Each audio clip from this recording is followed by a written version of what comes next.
এ বন্ধু এ কি রে? এ ঘটনা শুনছিস নাকি? কি? আর গন্যা ওই যে আমাদের মিন্দুন হ্যাঁ ওই যে এতদিন পুঁজি নিয়ে করছে যে ভার্জিনিতে পড়ে এখন তো আসল ঘটনা ফাঁস হয়ে গেছে। কি? আরে সে তো ভার্জিনিতে চাকরি পায় নাই, সে গ্রামের কোন কলেজের নিয়ে কয়বার বিয়ে মনিকে মেল করে এখন 2 নাম্বার সার্টিফিকেট কেনার জন্য ধান্দা করতেছে। ওই যে লগেনে বিয়ে করবি দেখে। তুমি এসব কথা কোন দিন পাইলে কথা? খালি সব আজারি কথা তুমি আগের থেকে জানো তাই না? আমার কথা মিনছে হচ্ছে না তাই না? তাহলে মানে দাও ওই যে গ্রামে পাগল আইছে, সে পাগলের কাছে যা জিজ্ঞেস করোগে।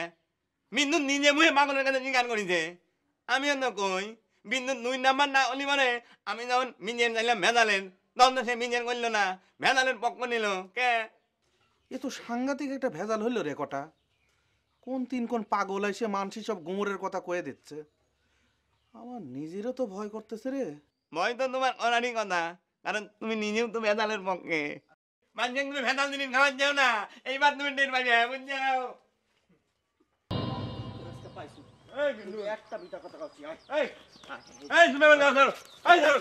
এই তুই সব জানিস, সব কথা আজ তোর কওয়া লাগবে। কি জানি?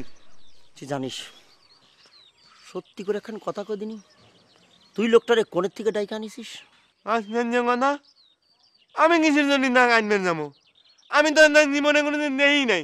তাহলে সে এত কথা জানলে কেমন করে? আর তুই কিসের জন্য গ্রামের মধ্যে সব প্রচার করে বেড়াচ্ছ? মিন্দুন তুমি যে ভানজিনিতে নাম হইলে মিন্দে কথা কয়ে 2 নাম্বার সার্টিফিকেট দোকান করার ধান্দায় আই যাও।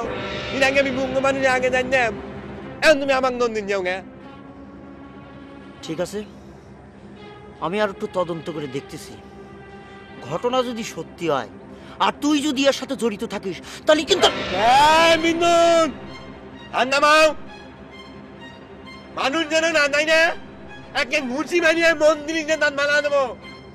তোমাদের মধ্যে 2 নাম্বার মনে করে যাও, বন্ধ মনে শোন গায়ের নিয়ে কথা কয়, যে নিয়ে কথা কয়। ভাই আপনার পাও ধীরে ধীরে কই, এই কথাটা কাউ কবেন না। এই কথাটা যে মানসিক কয়ে দেন তাহলে আমার এই লগ্নের সাথে বিয়ে হবি নি, তাহলে তো আমার সারা জীবনে বিয়ে হয়ে যাবে। ভাই তুমিই না কও ভালোবাসায় পানি মেশানো উচিত না। এখন বুঝতেছো তুমি তোমার ভালোবাসায় কতটা পানি মিশাইছো। কয়ে দিব কিন্তু।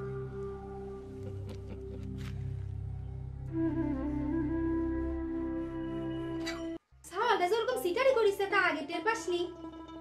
তা পাবো কেডা কইরে? ঢাকা শহরে আপিসারের বউ হয়ে পায়ের উপর পা তুলে থাকবো সেই স্বপ্নেই তো অস্থির থাকতো। এখন তোর বাপের কাছে আমি মুখ দেখাবো কেবা করে? ওই বিদ্যুতের পক্ষ নিয়ে কতদিন কত কিছু কইছি তারে। তুমি এখন যাও তো আম্মা, আমার কোনো কথা বলতে ভালো লাগতেছে না। তা তো ঠেকতেই নেই, এতদিন ধরে যার সাথে প্রেম ভালোবাসা করলু তাকেই চিনতে পারলি না, আর এখন কাঁদে কাটে কি হবে?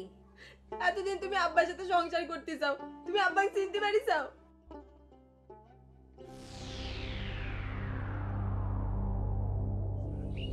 আমার একটা কথা সত্যি করে বলবেন স্যার, আপনি কি দেবেন লোক? ওই একটা জিনিসে আমি খালি ভয় পাই স্যার। স্যার আপনি যদি হাতে আমি পায়ে ধরি স্যার, স্যার আপনি আমার এত বড় সর্বনাশ করেন না স্যার।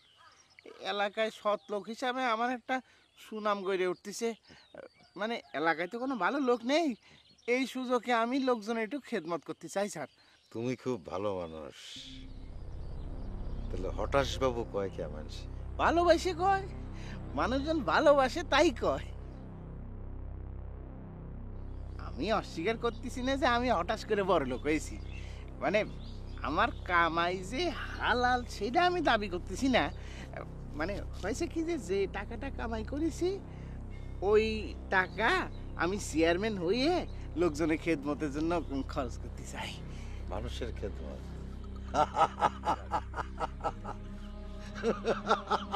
স্যার ও স্যার আমি আপনাকে খুশি করে দেবানি, মানে কত লাগবে আপনি আমাকে কইলে আমি ব্যবস্থা করবানি, কেউ টের পাবে না।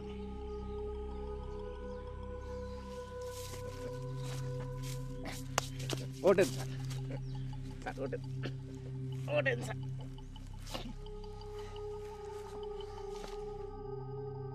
পাঠা দেবানি স্যার। সাবধান, সব জানে, কয়ে দেবো কিন্তু।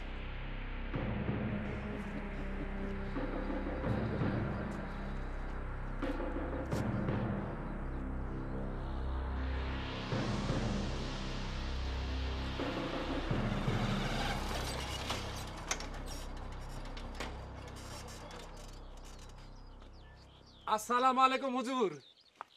ওয়ালাইকুম আসসালাম। শুনলো আপনি আমার গ্রামে এসেছেন, তাই আপনাকে দেখার লেগে আমার জানটা আনচান আনচান করছিল। আমার ভাগ্যি ভালো আপনাকে দেখিন। হুজুর, আপনি আমার গ্রামে এসে বড়ই উপকার হয়েছে। আপনি যেভাবে সগলার মুখোশ খুলে দিচ্ছেন, এটার খুব দরকার ছিল। কেমন আছে? জি ভালো ভালো হুজুর। ভালো না? হুজুর, আমার বাড়িতে একটু জিয়াফত লিবেন। সাবধান, সব জানে, কয়ে দেবো কিন্তু। ও আল্লাহ, এ তো দেখে আমার কথা বলছে।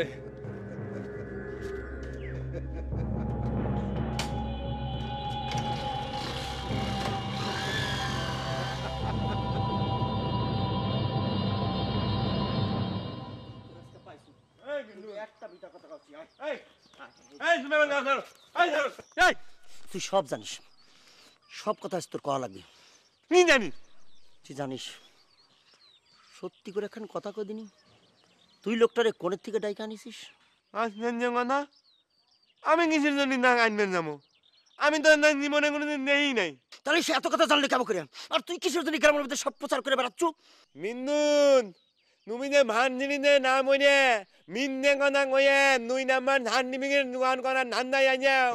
এর আগে আমি মুঙ্গ মানুষ আগে জানতাম, এখন তুমি আমাকে দন দিন যাও গে। ঠিক আছে, আমি আর একটু তদন্ত করে দেখতেছি। ঘটনা যদি সত্যি হয় আর তুই যদি এর সাথে জড়িত থাকিস, তাহলে কিন্তু মিন্দুন ধান নামাও। মানুষ যেন না তাই না, একে ঘুষি মারিয়ে মন্দির ধান বানা দেবো। তোমাদের মধ্যে দুই নাম্বার মনে করে যাও। কত মনে শোন, গায়ে নিয়ে কথা কয়, সেই নিয়ে কথা কয়। শমশের ভাই, আমি সব শুনেছি। আপনি আমার কাছে ভালো লোক, তাই আপনার বাড়ির ছুটে এসেছি আপনাকে সান্ত্বনা দিতে। আমি তো মনে করেছি তুমি আমার পিছনে রোগ লাগাইছো, কারণ ওই হঠাৎ বাবু তো তুমি নাম দেছ। ছি ছি ছি ছি, আমি আপনার বিরুদ্ধে এগুলো করতে যাব কেন? আপনি চেয়ারম্যান হইলে কি আমার কোনো অসুবিধা আছে নাকি? তাছাড়া চেয়ারম্যান আপনি হন আর আমি হই, সেইটা তো কথা না। কথা হইল নিজেদের মান সম্মান তো রক্ষা করতে হবে নাকি? আপনি একটা কিছু করেন, বুঝতেই তো পাচ্ছেন আমি একটু অসুবিধার মধ্যে আছি। ওই ডাইরেক্ট আপনার লগে মাঠে থাকতে পারছি না, তবে আমি কিন্তু আপনার সাথে আছি। তাহলে তোমার কি মনে হয় কিডা এর পিছনে কাম করতেছি? আমার কিন্তু ওই কটা মাসুদ চ্যাংড়াক সন্দেহ হয়, বুঝছো? আগে ওই সামনেরটার ব্যবস্থা করিলেন, পিছনেরটার ব্যবস্থা দুজন মিলে বইসে যুক্তি বুদ্ধি করে নিব।